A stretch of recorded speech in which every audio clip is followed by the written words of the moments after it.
Hello everyone, this is भावना। आप सभी का स्वागत है कॉलेज विद भावना में। तो कैसे हैं सभी? होपफुली सब अच्छे होंगे। बस थोड़े से परेशान हैं कि रिज़ल्ट नहीं आया। मैंने भी देखा था टेलीग्राम पे आप लोग मैसेजेस कर रहे हैं कि रिज़ल्ट कब आएगा, क्यों नहीं आ रहा है। तो देखो, किसी को भी नहीं पता है कि क्यों नहीं आ रहा है रिज़ल्ट, लेकिन आ जाएगा। थोड़ा सा पेशेंस रखें, आ जाएगा 2-4 दिन में। और अपनी आगे की तैयारी करते रहें जो भी आप पढ़ रहे हैं, और बीएड सेकेंड ईयर का भी साइड बाय साइड पढ़ते रहें। हमने जो बुक स्टार्ट की है वो है असेसमेंट फॉर लर्निंग, क्योंकि सबसे ज़्यादा टफ बुक यही मानी जाती है, और है भी। थोड़ा सा स्टेटिक्स का पोर्शन है, थोड़ी सी टेक्निकल चीज़ें हैं। तो धीरे धीरे इस बुक को कंप्लीट कर लेंगे, फिर बाकी बुक्स भी कवर कर लेंगे। तो अगर चैनल पे नए हैं तो सब्सक्राइब कर लें कॉलेज विद भावना को, क्योंकि क्लासेस अब डेली चलने वाली हैं। और बहुत जल्द हम एमएड की क्लासेस भी स्टार्ट करने वाले हैं। तो जो लोग एमएड करना चाहते हैं या कर रहे हैं, इस बार एडमिशन लेंगे, वो लोग देख सकते हैं। ठीक है, तो अगर चैनल पे नए हैं तो सब्सक्राइब कर ही लेंगे आप। और इंस्टाग्राम पे फॉलो कर सकते हैं मुझे, भावना त्यागी ऑफिशियल सर्च करके। अगर आपकी कोई भी क्वेरी हो, आपको कुछ भी पूछना हो, तो यहाँ पे मैसेज कर सकते हैं, क्योंकि सभी के मैसेज का मैं रिप्लाई देती हूँ। ठीक है, तो ये बात हुई। बाकी पीडीएफ्स के लिए टेलीग्राम ज्वाइन कर लें। टेलीग्राम कॉलेज विद भावना के नाम से ही है। आप सर्च करेंगे तो सर्च करने पे भी मिल ही जाएगा। वहाँ पे हम 3100 लोग जुड़ चुके हैं, तो हमारी जो फैमिली है वो 3100 की हो गई है। तो आप सर्च कर सकते हैं कॉलेज विद भावना, वहाँ से सारी पीडीएफ्स डाउनलोड कर सकते हैं। अगर आप बुक भी नहीं खरीद रहे हैं तो कोई दिक्कत नहीं है, यहाँ से काम आपका चल जाएगा। ठीक है, अगर आप पर्टिकुलर बीएड कर रहे हैं तो। बाकी और किसी की मैं अभी फ़िलहाल बात नहीं कर रही हूँ, लेकिन बीएड वालों का काम चल जाएगा अगर बुक भी नहीं खरीदेंगे तो। बाकी अगर खरीदना चाहते हैं डीप नॉलेज के लिए तो ले सकते हैं। ठीक है, तो स्टार्ट करते हैं। हम टॉपिक कर रहे थे मेजरमेंट एंड इवैल्यूएशन। जो आपकी फर्स्ट यूनिट है उसके अंदर टॉपिक जो है मेजरमेंट है, इवैल्यूएशन है और असेसमेंट है। तो मेजरमेंट हमने कंप्लीट कर लिया है, उसकी लेवल्स, स्केल, टाइप, सारी चीज़ें हमने मेजरमेंट की पढ़ ली हैं, क्या फंक्शन है, जितना भी एग्जाम के अंदर पूछा जाता है। आज हम करने वाले हैं इवैल्यूएशन, जिसे हम मूल्यांकन कहते हैं। थोड़ा सा हमने ये फर्स्ट ईयर में भी पढ़ा था, और सेकेंड ईयर में भी ये टॉपिक काफ़ी ब्रॉड में दिया गया है। ठीक है, तो स्टार्ट करते हैं। बेसिकली मूल्यांकन क्या होता है? देखो, मूल्यांकन होता है क्लास में टीचर जाता है पढ़ाने के लिए, जो पढ़ाई है, जो सीखने सिखाने की जो प्रक्रिया है वो कैसी चल रही है, टीचर जो पढ़ा रहा है वो बच्चों को समझ आ रहा है नहीं आ रहा है, ये सारी चीज़ें कैसे पता चलती हैं? मूल्यांकन के द्वारा पता चलती हैं। अब आप लोगों का मूल्यांकन कोई करने लगे तो आपका तभी तो पता चलेगा कि आपको कितना आ रहा है या आप कितना सीख रहे हैं। तो वो होता है मूल्यांकन, यानी बच्चों को कितनी नॉलेज हो रही है, बच्चे कितना सीख पा रहे हैं, वो होता है मूल्यांकन। तो बुकिश लैंग्वेज में एक बार पढ़ लेते हैं कि evaluation is the process by which we assess the knowledge of a subject. It is only through evaluation that the student deficiencies in a subject, his interest in a subject and his talent are assessed. यानी मूल्यांकन वह प्रक्रिया है जिससे बच्चे का पता चलता है कि भाई उसे कितनी नॉलेज है, कितना ज्ञान उसे है, कितना उसे समझ आ रहा है, कि क्या उसकी डेफिशिएंसीज हैं, कौन से सब्जेक्ट में बच्चे का इंटरेस्ट है, क्या बच्चे के अंदर टैलेंट है, कौन कौन सी स्किल्स हैं, हम जितना पढ़ा रहे हैं वो बच्चा समझ पा रहा है नहीं समझ पा रहा है। ये सारी चीज़ें कैसे पता चलती हैं? मूल्यांकन के द्वारा। ठीक है, इतना तो समझ आया। आगे पढ़ते हैं। इवैल्यूएशन क्या है? एक सिस्टमेटिक प्रोसेस है कि जो हम इंस्ट्रक्शनल ऑब्जेक्टिव दे रहे हैं वो कहाँ तक अचीव हुए हैं, यानी जितना हम पढ़ा रहे हैं वो कहाँ तक बच्चों को समझ आया है। जैसे कि मैं आप लोगों को पढ़ा रही हूँ, मैंने मेजरमेंट का टॉपिक आप लोगों को बताया या पढ़ाया, तो अब मैं आपसे पूछने लगूँ कि आपको मेजरमेंट कितना समझ आया, यानी जो मैंने पढ़ाया, जितने मेरे इंस्ट्रक्शनल ऑब्जेक्टिव हैं वो कहाँ तक अचीव मैं कर पाई हूँ, यानी कितना मैं आपको समझा पाई हूँ। ठीक है, वो कैसे पता चलेगा? मूल्यांकन के द्वारा। मूल्यांकन क्या है? एक सिस्टमेटिक प्रोसेस, एक तरीके से मूल्यांकन करना, एक तरीके से पता लगाना कि कितना आप लोगों को समझ आया है। ठीक है, evaluation is a systematic process of collecting, analyzing and interpreting information to determine the extent to which pupil have achieved instructional objective। वही बात है कि evaluation क्या है? एक systematic तरीका है जिससे हम information को इकट्ठा करते हैं, सूचना को इकट्ठा करते हैं, एनालाइज करते हैं, ये देखते हैं कि जो हमने बताया है, जो हम निर्देश दे रहे हैं, वो कितने बच्चे समझ पाए हैं, बच्चों ने कितना अचीव किया है। ये एक ब्रॉडर टर्म है जिसके अंदर एकेडमिक भी आ जाता है। एकेडमिक यानी आपकी theory, bookish knowledge, practical knowledge. Non academic achievement भी आ जाते हैं, जैसे कि आपकी अदर एक्टिविटीज़ होती हैं, स्पोर्ट्स हो सकता है, म्यूजिक हो सकता है, डांस हो सकता है, और भी बहुत सारी एक्टिविटीज़ हो सकती हैं। तो इसके अंदर एकेडमिक और नॉन एकेडमिक दोनों आ जाते हैं, दोनों को मिला के यानी बच्चे का मूल्यांकन करना। ठीक है, आगे चलें। अब कुछ डेफिनेशन है, आप अपने अकॉर्डिंग भी डेफिनेशन लिख सकते हैं। अगर आपके पास बुक है, क्वेश्चन बैंक है, या कहीं से भी आपको कोई भी डेफिनेशन इजी लग रही है तो उसे भी लिख सकते हैं। तो एक डेफिनेशन दी है डेंडेकर ने, इवेल्यूशन में be defined as a systematic process, यानी इवेल्यूशन क्या है, एक सिस्टमेटिक प्रोसेस है जो कि ये डिटरमाइन करता है कि जो हमारे पढ़ाने के उद्देश्य हैं, जो हमारे एजुकेशनल ऑब्जेक्टिव हैं, वो कितने अचीव हो पाए हैं।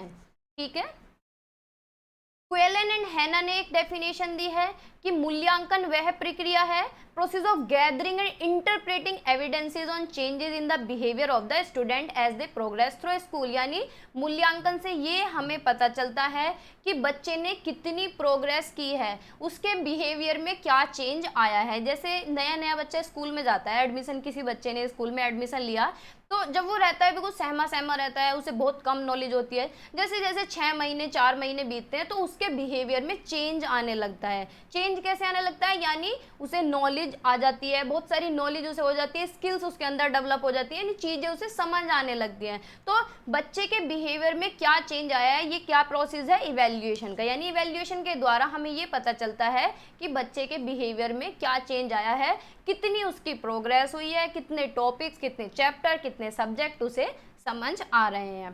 ठीक है, जैसे कि कहते हैं ना, जैसे किसी ने अपने बच्चे का एडमिशन कराया है स्कूल में और बराबर फीस जा रही है, बुक्स भी हैं बच्चे के पास, सारा काम कर रहा है, लेकिन घर के कहते हैं कि भाई हमें अपने बच्चे में कोई प्रोग्रेस नहीं दिख रहा, हमारे बच्चे में कोई प्रोग्रेस नहीं है, इसके बिहेवियर में कोई चेंज नहीं है। तो यानी क्या मतलब है कि टीचर के जो ऑब्जेक्टिव हैं, जो इंस्ट्रक्शनल ऑब्जेक्टिव हैं, वो पूरे नहीं हो रहे हैं, यानी बच्चे का जो मूल्यांकन है उसमें कहीं ना कहीं कमी है। ठीक है, कोठारी कमीशन ने एक डेफिनेशन दी है, it is now agreed that evaluation is a continuous process. भाई कंटिन्यूअस प्रोसेस तो है, जितने आपकी पढ़ाई चलेगी, जितने आपकी एजुकेशन चलेगी, इतना ही इवैल्यूएशन आपका होता रहेगा। अगर आपका इवैल्यूएशन ना हो, मानो आपके एग्जाम ना हो, तो पता कैसे चलेगा कि भाई इस फर्स्ट ईयर में ये पर्टिकुलर बच्चे को थ्योरी समझ आई और ये पास हो गया, नहीं पता चलेगा ना।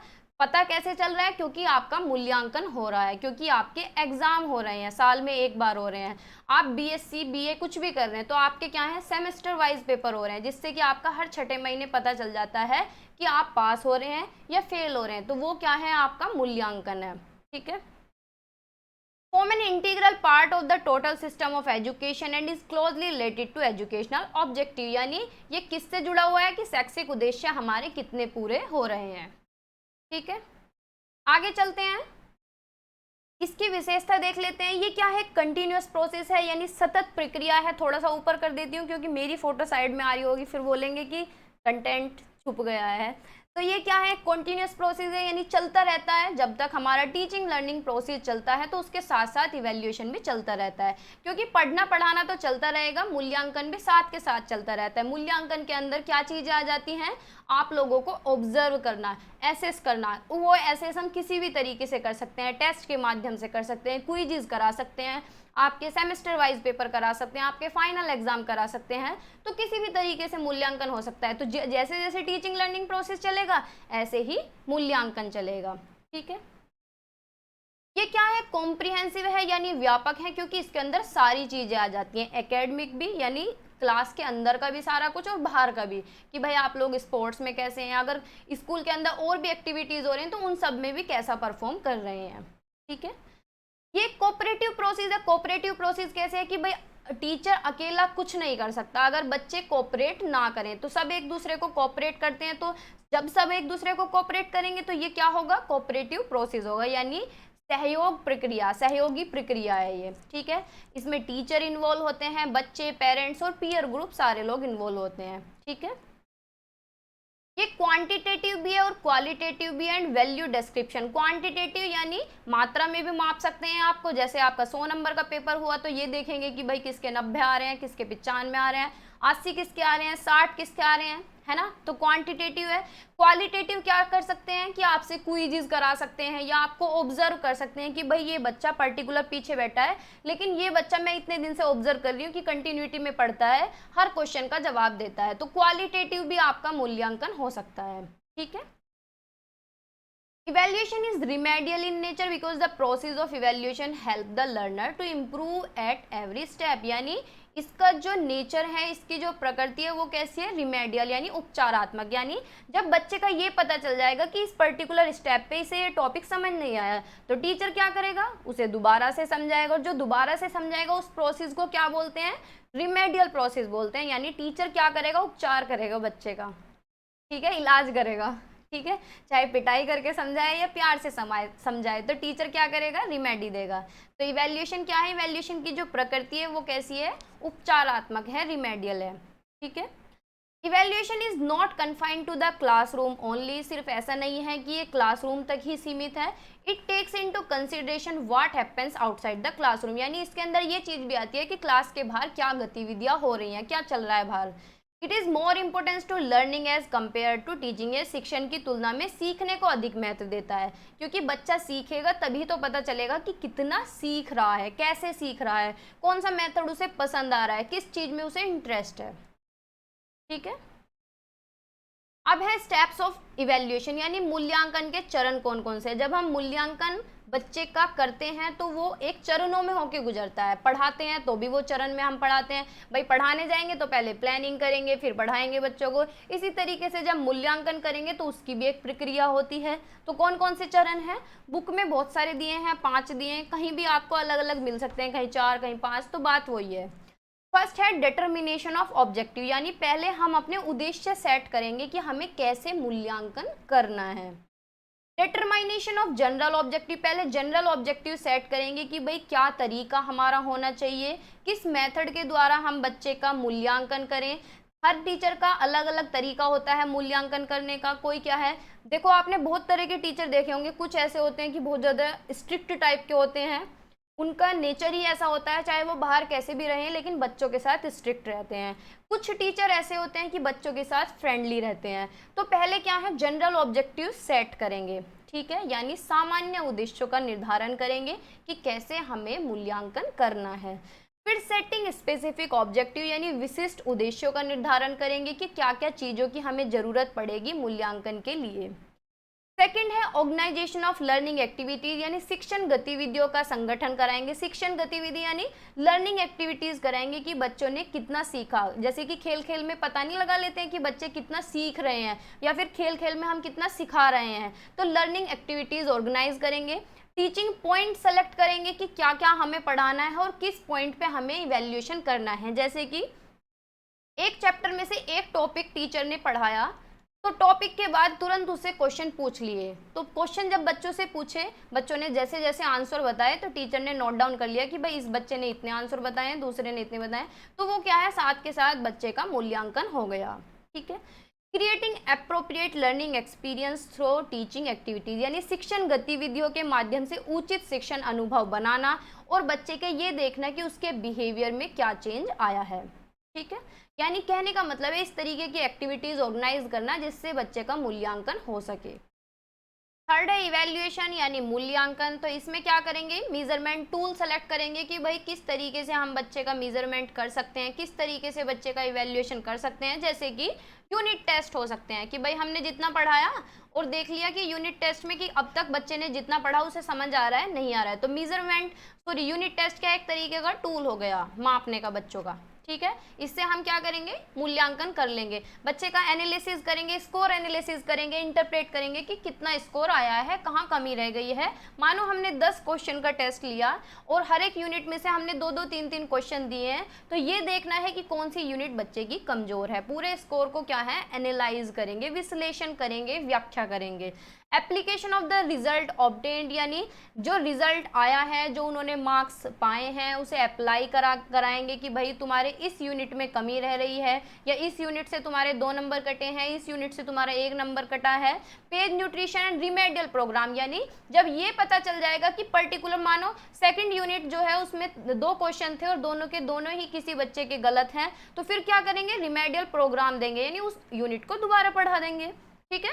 अप्रोप्रिएट रिकॉर्ड्स एंड रिपोर्ट्स, यानी फिर उसके बाद दोबारा से अप्रोप्रिएट जो भी रिपोर्ट बनेंगे बच्चे की, वो क्या है, फाइनल रिजल्ट होगा, यानी मूल्यांकन हो जाएगा। तो 3 चरणों में हम बच्चे का मूल्यांकन करेंगे। पहले उद्देश्य सेट करेंगे कि क्या क्या हमारे उद्देश्य होने चाहिए, क्या प्रोसेस होना चाहिए, कैसे हम मूल्यांकन करेंगे, specific setting specific objective set करेंगे कि भाई कौन कौन से तरीके होने चाहिए। फिर लर्निंग एक्टिविटीज ऑर्गेनाइज कराएंगे, जैसे कि खेल खेल में पता लगाना बच्चे का, या कुछ इस तरीके की गतिविधि करना। ठीक है, जैसे कि कोई भी चैप्टर कंप्लीट हुआ और क्विज़ करा दी, क्या करा दी, क्विज़ करा दी, तो ये क्विज़ क्या है, ये भी एक तरीके की क्या है, एक्टिविटी है। तो इससे हमने पता लगा लिया कि कितना बच्चे ने सीखा है टीचिंग एक्टिविटीज़ के थ्रू। ये देखेंगे उसके बिहेवियर में क्या चेंज आया, फिर बाद में उसका मूल्यांकन करेंगे। मूल्यांकन करने के लिए टूल सेलेक्ट करेंगे कि कौन कौन से टूल होने चाहिए। यूनिट टेस्ट हो सकते हैं, हाफ ईयरली एग्जाम हो सकते हैं, मंथली टेस्ट हो सकते हैं, वीकली टेस्ट हो सकते हैं। ठीक है, फिर उसके बाद स्कोर को एनालाइज करेंगे, उसे रिमेडी देंगे, और उसके रिकॉर्ड क्या है, जो भी अप्रोप्रिएट रिकॉर्ड आएंगे, रिपोर्ट आएंगे, वो उसका फाइनल रिजल्ट होगा। ठीक है, तो ये आपको समझ आया होगा। अब है टाइप्स ऑफ इवैल्यूएशन। 3 तरह का मूल्यांकन हमने पढ़ा था, फर्स्ट ईयर में भी आप लोगों ने पढ़ा होगा। फर्स्ट है फॉर्मेटिव इवैल्यूएशन, सेकंड है समेटिव इवैल्यूएशन, और थर्ड है डायग्नोस्टिक इवैल्यूएशन। कहीं कहीं आपको ज़्यादा तरीके का भी देखने के लिए मिल सकता है, बाकी जो मेन है वो फॉर्मेटिव और समेटिव हैं। ठीक है, और ये एग्जाम में सबसे ज़्यादा पूछे जाते हैं। तो सबसे पहले पढ़ेंगे फॉर्मेटिव इवैल्यूएशन, जिसे निर्माणात्मक मूल्यांकन भी कहते हैं, या कहीं आपको रचनात्मक मूल्यांकन भी मिल जाएगा।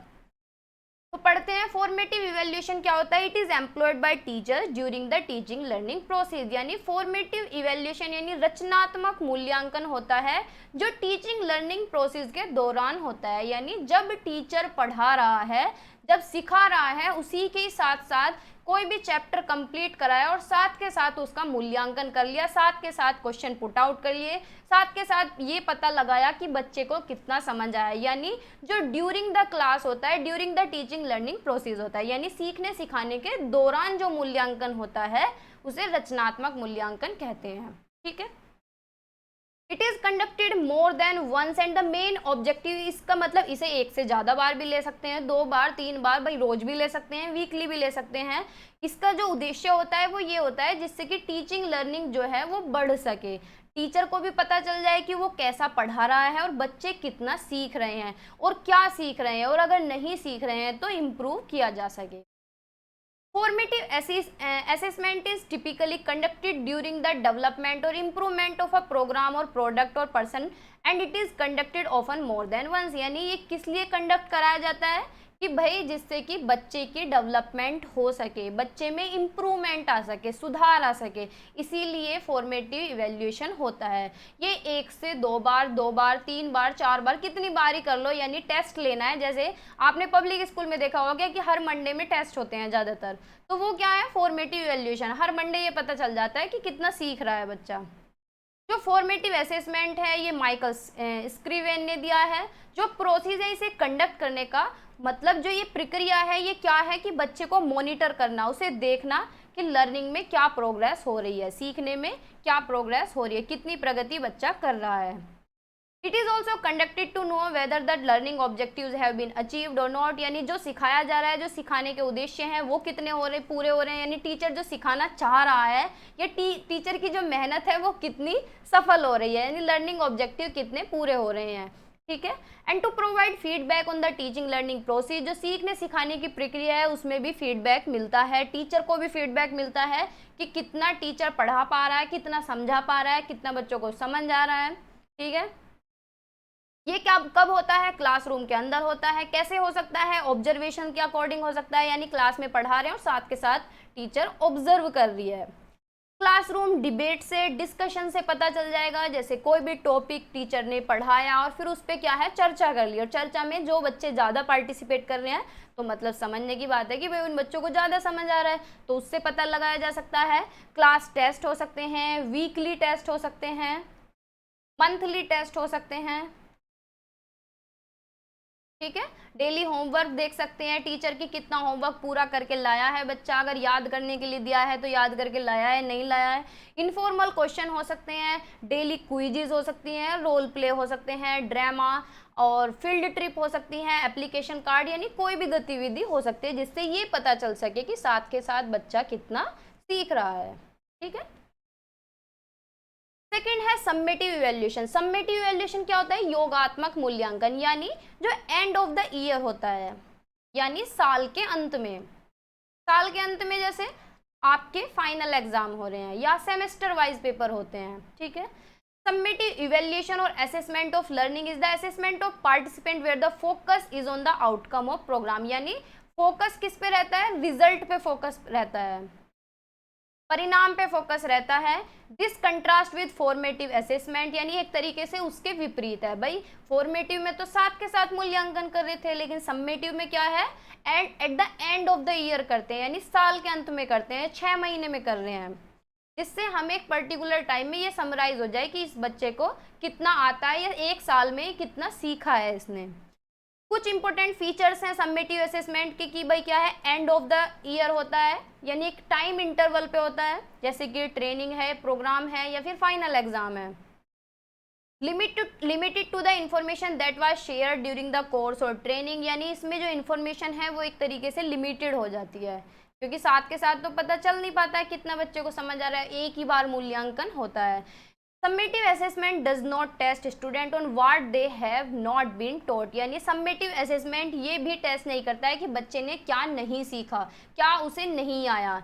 Summative assessment align with the learning goals and objective of the course, यानी जो कोर्स हम कर रहे हैं उसके कितने लक्ष्य हमारे पूरे हुए हैं, कितने उद्देश्य हमारे पूरे हुए हैं। इसमें बच्चे को सर्टिफिकेट दिया जाता है, यानी सर्टिफिकेट यानी जैसे आपकी डिग्री आती है, कितने उद्देश्य हमारे पूरे हो रहे हैं ये इसमें होता है। यानी कहने का मतलब है साल के अंत में होता है, साल में एक बार या फिर 2 बार, सेमेस्टर वाइज है तो 6 महीने में एक बार होगा। टाइम ड्यूरेशन इसमें ज़्यादा होती है, लिमिटेड इन्फॉर्मेशन होती है, तो ये सारी चीज़ें आपको ध्यान में रखनी है, ठीक है। और ये क्या है? फॉर्मेटिव के विपरीत है। थर्ड है डायग्नोस्टिक इवैल्यूएशन, यानी नैदानिक मूल्यांकन। डायग्नोज क्या होता है? देखना कि भाई क्या दिक्कत हो रही है। अब जैसे कि हम डॉक्टर के पास जाते हैं तो डॉक्टर क्या करता है? डायग्नोज करता है, देखता है कि क्या क्या लक्षण हैं जो बीमारी पर्टिकुलर किसी भी इंसान को हुई है। इसी तरीके से एजुकेशन में भी डायग्नोस्टिक वर्ड इसीलिए यूज़ किया जाता है कि हम देखते हैं कि बच्चे के कहाँ गैप रह गए हैं, क्या चीज़ें उसे समझ नहीं आ रही हैं। तो often student fail to grasp a concept yet hide it out of being shy, introverted और सिंपली एम्बेरेस्ड, यानी अगर हमें ये दिख रहा है कि बच्चा चीज़ें कैच नहीं कर पा रहा, उसे कंसेप्ट समझ नहीं आ रहा है, या फिर वो छिपा रहा है चीज़ें, या फिर वो शाई है, बहुत ज़्यादा शर्मीला बच्चा है, इंट्रोवर्ट है, चुप चुप रहने वाला है, एम्बेरेस्ड है, तो हम क्या करेंगे? उसे डायग्नोज करेंगे, देखेंगे कि उसकी वीकनेसेस क्या हैं, फिर उसके बाद उसे रिमेडी देंगे, उपचार देंगे, अच्छी तरीके से ट्रीट करेंगे, पढ़ाएंगे, जो भी रिमेडी दे सकते हैं। तो यानी नैदानिक का क्या है? पता लगाना कि बच्चे की असफलता का कारण क्या है। पर्पस क्या है इवैल्यूएशन का? कि भाई ये डिटरमाइन करना कि जो हम बच्चे को पढ़ा रहे हैं वो कितना इफेक्टिव है, क्या उसके बिहेवियर आउटपुट निकल के आ रहे हैं, यानी क्या रिजल्ट निकल के आ रहा है। ये सब कैसे पता लगाएंगे? मूल्यांकन के द्वारा। तो ये मूल्यांकन का उद्देश्य हुआ। To make reliable decision about educational planning, जो हम पढ़ा रहे हैं, जो हम प्लानिंग कर रहे हैं, हमें प्लानिंग करते हुए हमारे दिमाग में ये चीज़ रहे कि हमें प्लानिंग कैसे करनी है, बच्चों को ध्यान में रख के, कितने बच्चे हैं, किस लेवल का बच्चा है, कौन सी उम्र के बच्चे हैं, कौन सी टेक्निक के द्वारा हमें पढ़ाना है। It ascertain the worth of time, energy and resources invested in a program, यानी ये होना चाहिए कि जो हम अपना टाइम दे रहे हैं या बच्चा अपना टाइम दे रहा है, एनर्जी हम अपनी दे रहे हैं, जिस रिसोर्सेज के द्वारा हम पढ़ा रहे हैं वो क्या है? वर्थ होने चाहिए, यानी बच्चों को समझ आना चाहिए, जो रिसोर्सेज के द्वारा हम पढ़ा रहे हैं उसमें बच्चे को इंटरेस्ट आना चाहिए। टू आइडेंटिफाई स्टूडेंट ग्रोथ और lack of growth in acquiring desirable knowledge, skill, attitude and societal values, और ये पहचानना कि कितनी बच्चे की ग्रोथ हो रही है, कितनी नॉलेज बच्चा एक्वायर कर पा रहा है, कौन कौन सी स्किल्स उसके अंदर डेवलप हो रही हैं, कैसा उसका बिहेवियर है, सोसाइटल वैल्यूज बच्चा कितनी सीख रहा है। तो ये सारी चीजें हमें कैसे पता चलेंगी, मूल्यांकन से। मूल्यांकन का उद्देश्य ये भी होता है कि ये टीचर की मदद करता है कि determine the effectiveness of their teaching technique, जो टीचिंग टेक्निक टीचर यूज कर रहा है वो कितनी ज्यादा प्रभावी है, कितनी ज्यादा इफेक्टिव है, जो लर्निंग मटेरियल यूज हो रहा है वो कितना प्रभावी है, यानी समझ कैसे आ रहा है। To help motivate students to want to learn more as they discover their progress or lack of progress in given task। बच्चों को मोटिवेट करता है कि बच्चे क्या हैं, प्रोग्रेस करें, सीखें, या फिर प्रोग्रेस में कमी कहाँ हो रही है, ये भी हमें मूल्यांकन से ही पता चलता है। To encourage student to develop a sense of discipline and systematic study habits. मूल्यांकन क्या है, बच्चों को प्रोत्साहित करता है कि बच्चे डिसिप्लिन में होके पढ़ें, बच्चों के अंदर एक अच्छी हैबिट होनी चाहिए। भाई ये बच्चों के अंदर मोटिवेशन कहाँ से आता है, अब कोई बच्चा पढ़ाई में अच्छा हो या मेहनती हो और उसकी 100 में से 0 आ जाए तो वो क्या है, मोटिवेट हो जाएगा और पढ़ने के लिए कोशिश करेगा, एनकरेज हो जाएगा इतना ज़्यादा कि भाई अब की बार मैं मेहनत करूंगा। अगली बार उसके 100 में से 90 आ रहे हैं तो वो क्या है, उसके अंदर कॉन्फिडेंस आ जाएगा। तो मूल्यांकन क्या है, बच्चे को प्रोत्साहित करता है, एनकरेज करता है। To provide educational administration with adequate information about teacher effectiveness and school need, यानी और क्या है, जो एजुकेशनल एडमिनिस्ट्रेशन है जैसे कि प्रिंसिपल हैं, जो पूरा प्रशासन है वो भी देखता है कि टीचर कितना इफेक्टिवली पढ़ा रहा है, स्कूल की नीड क्या है, बच्चे की नीड क्या है, पूरी हो रही है नहीं हो रही हैं। टू एक्वेंट पेरेंट्स और guardians with their children performance, यानी माता पिता और अभिभावक को उनके बच्चों के प्रदर्शन से परिचित कराना, यानी पेरेंट्स को भी पता होना कि उनका बच्चा कहाँ तक चल पा रहा है, किस लेवल तक पहुँच पा रहा है, कितना उसे समझ आ रहा है, कितना स्कोर वो कर पा रहा है।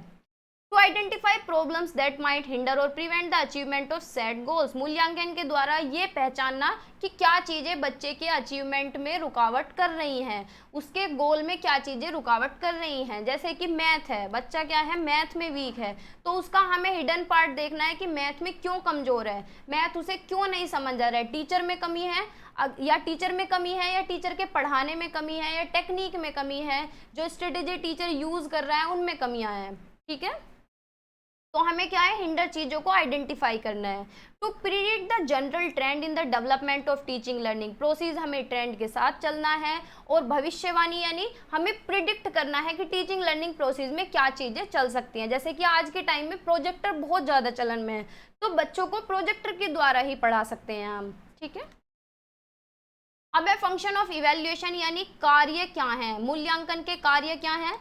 ये आपको क्वेश्चन में पूछा भी जा सकता है। क्वेश्चन में इस तरीके से पूछा जाता है कि टीचर क्या कर सकता है, टीचर बच्चे का मूल्यांकन कैसे कर सकता है, या टीचर के लिए मूल्यांकन कैसे यूजफुल है, या फिर मूल्यांकन एजुकेशन में कैसे यूजफुल है। तो ये बदल बदल के पूछ सकता है।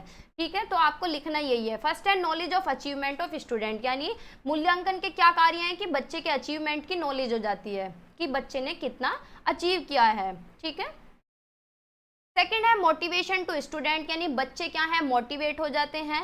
When the evaluation of marks obtained by the student is done, the teacher is able to जज whether the student is up to mark और नॉट, यानी जब जैसे बच्चे का रिजल्ट आया या फिर हमने टेस्ट लिया तो उससे ये जज कर लेते हैं कि बच्चा किस लेवल पे चल रहा है। तो टीचर बच्चे को मोटिवेट करता है कि किस तरीके से आगे इम्प्रूव कर सकते हैं, और ज़्यादा से ज़्यादा बच्चा क्या है, अपनी पोजीशन को मेंटेन करने की कोशिश करे, जिसकी पोजीशन अच्छी आई है वो मेंटेन करे, जिसकी बेकार आई है वो इम्प्रूव करे। तो बच्चे को क्या है, टाइम टू टाइम मोटिवेट करेगा। Knowledge of achieving the objective, उद्देश्यों को प्राप्त करने का ज्ञान, यानी in teaching a teacher first decide his various teaching objectives, यानी टीचिंग में टीचर क्या है, पहले ये डिसाइड करता है कि उसके ऑब्जेक्टिव क्या होंगे, कैसे वो पढ़ाएगा, कैसे नॉलेज को इम्पार्ट करेगा, कैसे ज्ञान बच्चों तक पहुंचाएगा, उसके टीचिंग ऑब्जेक्टिव कैसे पूरे होंगे, कैसे मूल्यांकन करेगा, और पूरे हो रहे हैं टीचिंग ऑब्जेक्टिव, बच्चों तक पहुंच पा रहे हैं नहीं पहुंच पा रहे हैं, इस चीज़ को भी ऑब्जर्व करेगा। बच्चों के बिहेवियर में क्या चेंज आ रहा है पढ़ाने से, इस चीज़ को भी ऑब्जर्व करेगा। ठीक है, फिर जब क्वेश्चन पेपर बनाएगा तो दिमाग में रख के बनाएगा कि किस तरीके से मुझे क्वेश्चन सेट करने हैं। ठीक है, किस तरीके से मुझे क्वेश्चन सेट करने हैं, लेवल देखेगा बच्चों का कि मेरे क्लास के बच्चे किस लेवल के हैं और कैसे क्वेश्चन वो सोल्व कर सकते हैं। ठीक है, knowledge about success of learning experience यानी सीखने के अनुभवों की सफलता के बारे में ज्ञान। During teaching practice teacher present and create different learning experience in the classroom. With the help of evaluation one can tell us how far the teacher is able to present and create learning experience successfully. यानी पढ़ाते बार जब teacher teaching कर रहा है तो वो अपने learning experience को किस तरीके से प्रेजेंट कर रहा है क्लासरूम के अंदर, वो भी मूल्यांकन की मदद से पता चल जाएगा कि जो टीचर सिखा रहा है, जो उसके लर्निंग एक्सपीरियंस हैं, वो सक्सेसफुली हो रहे हैं नहीं हो रहे हैं, कितने सक्षम हो रहे हैं कितने सक्षम नहीं हो रहे हैं। ठीक है। Improving in the teaching strategies, अपने तरीकों में इम्प्रूव करेगा यानी शिक्षण रणनीतियों में सुधार करेगा। तो इवेल्यूएशन से सिर्फ यही नहीं है कि बच्चे का पता लग जाए, इवेल्यूएशन से ये भी पता चलता है कि टीचर में कहाँ कमियां हैं, जो पढ़ाने का तरीका है, जो पढ़ाने की टेक्निक है, जो टीचिंग स्ट्रेटेजीज हैं, वो सही तरीके से अप्लाई हो रही हैं नहीं हो रही हैं, उनमें कहाँ इम्प्रूवमेंट करने की ज़रूरत है। ठीक है। If the student are not able to follow a particular topic, it can be traced and find out with the help of evaluation। अगर किसी बच्चे को कोई पर्टिकुलर टॉपिक नहीं समझ आ रहा है या वो नहीं ग्रैब कर पा रहा है तो उसका भी पता चल जाता है मूल्यांकन के द्वारा। सिक्स्थ है study of interest and ability of the student, यानी छात्रों की रुचि और योग्यता का अध्ययन करना। यानी इवेल्यूएशन की मदद से हम ये पता लगा सकते हैं कि बच्चे को कहाँ इंटरेस्ट है, क्या उसका एटीट्यूड है, कितना वो समझ सकता है, क्या एबिलिटी है, कितने उसके अंदर बुद्धि है, कितनी इंटेलिजेंस है। तो ये सारी चीज़ें कैसे पता चलती हैं? मूल्यांकन के द्वारा। ठीक है। मूल्यांकन कैसे कर सकते हैं कि भाई कोई भी टेस्ट ले सकते हैं, या तो स्टैंडर्डाइज टेस्ट ले सकते हैं या टीचर मेड टेस्ट ले सकते हैं। स्टैंडर्डाइज टेस्ट और टीचर मेड टेस्ट जो है ये हम आगे पढ़ेंगे। होता क्या है थोड़ा सा बता देती हूँ। स्टैंडर्डाइज टेस्ट होता है जो एक तरीके से मानक परीक्षण, जैसे कि आपके बीएड के एग्जाम है, आपके टीचर सेट नहीं करते, पीछे यूनिवर्सिटी से पेपर आता है, तो जो यूनिवर्सिटी से पेपर आ रहा है वो क्या है? स्टैंडर्डाइज्ड है। टीचर मेड टेस्ट क्या है? जो आपके इंटरनल एग्जाम आपके टीचर बनाते हैं। ठीक है। तो इनके द्वारा पता चल सकता है। Apart from these test we can also make of qualitative method of evaluation, यानी इनके अलावा हम बच्चे का क्या है? गुणात्मक मूल्यांकन भी कर सकते हैं। लास्ट पॉइंट है, लास्ट नहीं सेकंड लास्ट है, proper guidance to the student. मूल्यांकन के द्वारा हम क्या कर सकते हैं? बच्चों को प्रॉपर गाइडेंस दे सकते हैं। उनके पहले ये देखेंगे कि बच्चे का इंटरेस्ट क्या है, क्या एटीट्यूड है, क्या एबिलिटी है, क्या इंटेलिजेंस है। जब ये सारी चीज़ें हम देख लेंगे तो उसी के अकॉर्डिंग हम क्या है? प्रॉपर गाइडेंस देंगे, जिससे कि वो अपने फील्ड में सक्सेस हो सके। ठीक है। जो भी लाइन बच्चे ने चूज़ किया है। फिर हम कैसे पढ़ाएंगे? जब हम मूल्यांकन करेंगे तो हमें ये भी पता चल जाएगा कि क्लास में किस तरीके के बच्चे हैं। कुछ बच्चे होशियार हैं, कुछ बच्चे पढ़ाई में कमजोर हैं, तो हम क्या है? इंडिविजुअल डिफरेंसेस को ध्यान में रख के ही पढ़ाएंगे, यानी व्यक्तिगत विभिन्नता। व्यक्तिगत विभिन्नता क्या होती है? कि हर बच्चा अलग तरीके का होता है क्लास के अंदर, तो उसी के अकॉर्डिंग हम अपनी टीचिंग स्ट्रेटेजीज बनाएंगे, उसी के अकॉर्डिंग हम अपना लेवल मेंटेन करेंगे कि हमें इस लेवल तक का बढ़ाना है। ठीक है। नॉलेज टू पेरेंट्स, यानी पेरेंट्स को भी क्या होना चाहिए? आज के टाइम में सारे पेरेंट्स अवेयर हैं, ठीक है, कि हमारा बच्चा क्या पढ़ रहा है, कैसे पढ़ रहा है, लेकिन आज के टाइम में पेरेंट्स के पास टाइम नहीं है कि भाई अपने बच्चों को समय दे सके, या अपने बच्चों पे अटेंशन कर सके, अपने बच्चों पे ध्यान दे सके। तो इवैल्यूएशन के माध्यम से ये पता चल जाता है कि एजुकेशनल स्टेटस बच्चे का क्या है, मेरा बच्चा कितना प्रोग्रेस कर रहा है। अब मेजरमेंट एंड इवैल्यूएशन में एक बार डिफरेंस देख लेते हैं, क्योंकि बार बार पूछा जाता है, 2 नंबर में भी 4 नंबर में भी पूछता है, और कभी कभी लॉन्ग में भी अटैच करके दे देता है। तो भाई मेजरमेंट हमने कल पढ़ा था, इवैल्यूएशन हमने आज पढ़ा है। तो मेजरमेंट क्या है? डेटा पे बेस है, यानी हम क्या है? डेटा ओरिएंटेड है। मेजरमेंट में हम चीज़ों को मापते हैं, लेकिन इवैल्यूएशन में क्या करते हैं? जज करते हैं, एसेस करते हैं, आकलन करते हैं। मेजरमेंट क्वांटिटेटिव है, यानी मात्रा में मापते हैं इसको, लेकिन इवैल्यूएशन क्या है? क्वालिटेटिव है। ये रॉ डेटा मिलता है इसमें हमें। इवैल्यूएशन में क्या है? इंटरप्रेट और कंटेक्चुअलाइज डेटा मिलता है, यानी व्याख्या सहित और संदर्भीकरण के साथ मिलता है कि भाई अगर 10 नंबर आ रहे हैं तो बच्चे के क्यों आ रहे हैं। लेकिन मेजरमेंट में क्या है कि सीधा माप लिया कि 10 नंबर आ रहे हैं, ना क्यों का मतलब है, ना व्याख्या है, ना कोई कंटेक्चुअलाइजेशन, कोई संदर्भीकरण नहीं है। इसमें हम स्टैंडर्ड स्केल्स यूज करते हैं कि भाई जैसे कपड़ा है तो वो एक पर्टिकुलर स्केल से मापा जाएगा, मीटर में मापा जाएगा कपड़ा, ठीक है, तो वो क्या है? रूल इसके लिए सेट है। लेकिन इसमें क्या है? कुछ क्राइटेरिया भी यूज करते हैं, कुछ स्टैंडर्ड भी यूज करते हैं। मेजरमेंट डायरेक्ट प्रोसेस है कि भाई हमें दूध लेना है तो सीधा गए और दूध हम ले आए, लेकिन इवैल्यूएशन क्या है, इनडायरेक्ट प्रोसेस है कि हम देखेंगे पहले कि बच्चे को कितना समझ आ रहा है, क्या समझ नहीं आ रहा है, कम नंबर आ रहे हैं तो क्यों आ रहे हैं, तो पूरा ये इनडायरेक्ट प्रोसेस है, इसमें डायरेक्ट ऐसा कुछ है नहीं। मेजरमेंट क्या है, मोस्टली ऑब्जेक्टिव है, इवैल्यूएशन क्या है, सब्जेक्टिव है, ठीक है, यानी व्याख्या पे आधारित है।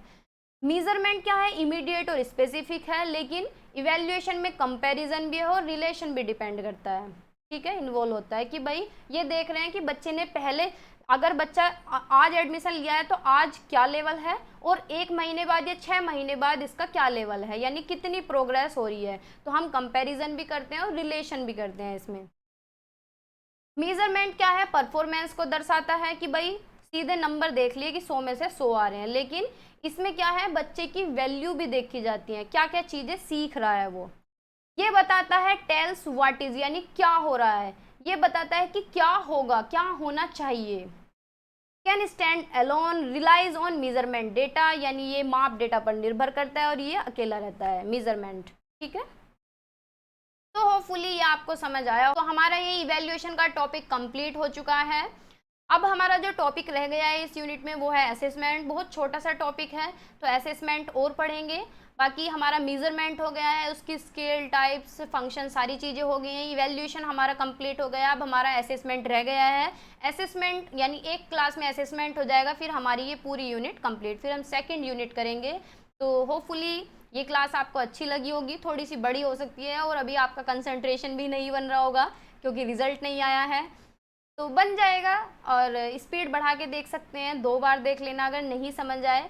और दूसरी बात, अगर आपने फर्स्ट ईयर में इवैल्यूएशन पढ़ रखा है तो आप दोबारा से उसे भी पढ़ सकते हैं, ठीक है। तो इवैल्यूएशन की पहले भी वीडियो मैंने बनाई हुई है, तो वो भी देख सकते हैं अगर ये ना समझ आए।